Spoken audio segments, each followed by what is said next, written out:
Something I think you liked a lot more than his last album, J. Cole's KOD.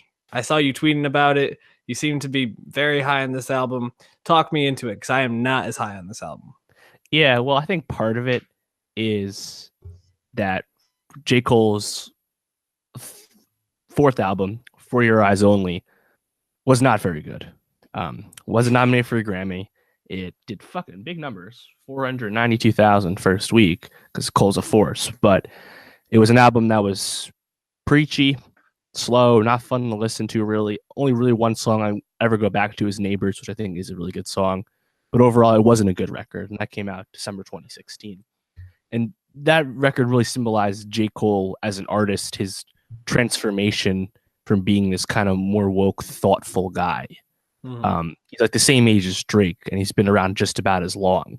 But his career has really changed up over then, and now he's kind of like raps contrarian, which I think is a good role for him.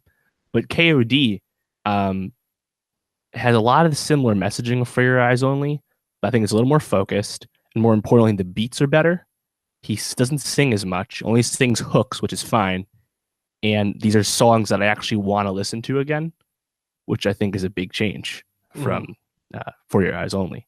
So I don't think it's that preachy, because the whole album isn't about what he talks about in 1985, which is like the song that's getting all the attention. Right.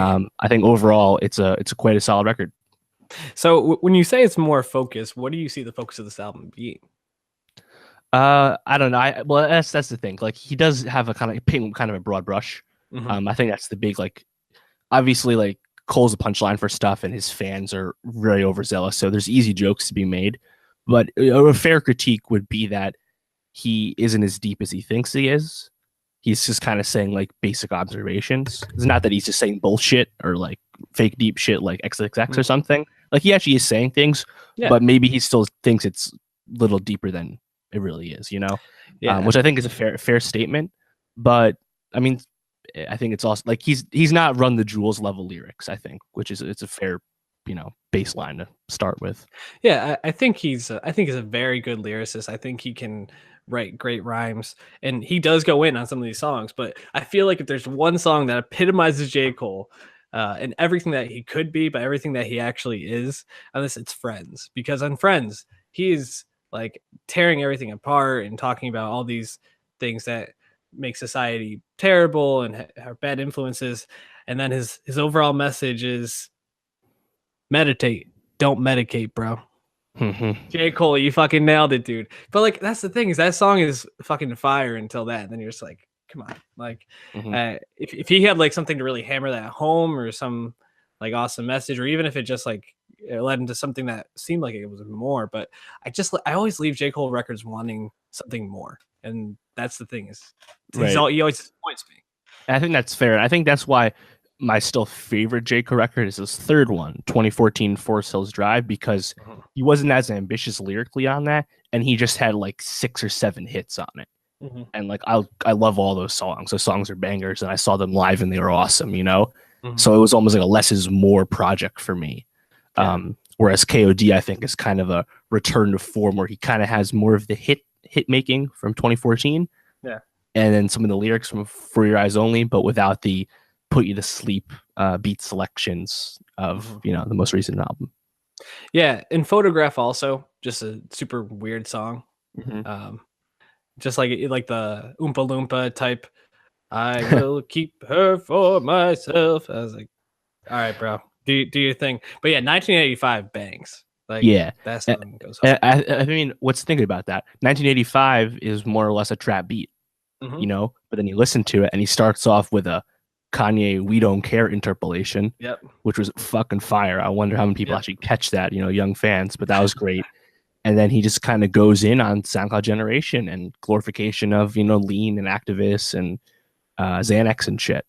And he doesn't say any rapper by name, but Lil Pump already responded, and he was like, congrats for dissing a 17-year-old, which in a sense is like, all right, that's a fair response, I suppose. But I still think it was a he had a good message on it. And like, you see the cover with all the kids, like, strung out on all the various popular drugs right now.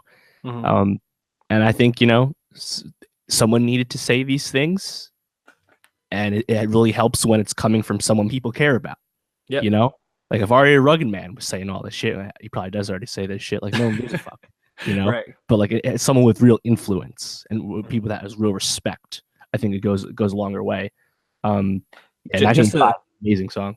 yeah, quick side note, that album art is fucking fire. Yeah, Great definitely. album art. So yeah, I mean, this J. Cole record, it's like a C plus. I think he's got better works ahead. I mean, I think this is easily his. It's bare minimum third best record. Depends where you have Born Sinner, his second one. Hmm. Um, I still have 2014 first, just because that just for the sheer hits.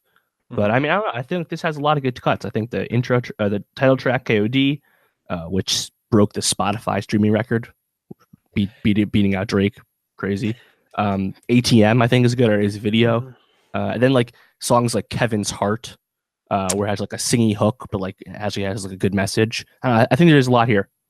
Yeah, there's definitely. It's just like when 2014 Forest Hills came out, like people were talking about him and Kendrick in the same stratosphere, and now Mhm. Kendrick has catapulted himself so far above, and he, I mean, I would say lyrically, or at least like the way that they write and deliver their rhymes are pretty, I think, on the same level. But Right. Kendrick is just so much more inventive and Yeah.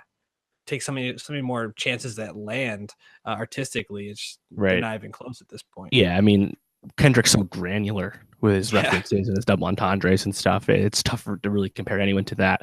But I Mhm. also think that's kind of like a arrow in what do you call it, Cole's quiver, because we're comparing him to Right. Kendrick because he's basically the next best thing in that department. Yeah. Just because he's definitively not Kendrick Lamar isn't necessarily a bad thing in my opinion. And I think this record really does help stabilize his status as in that top three alongside Drake.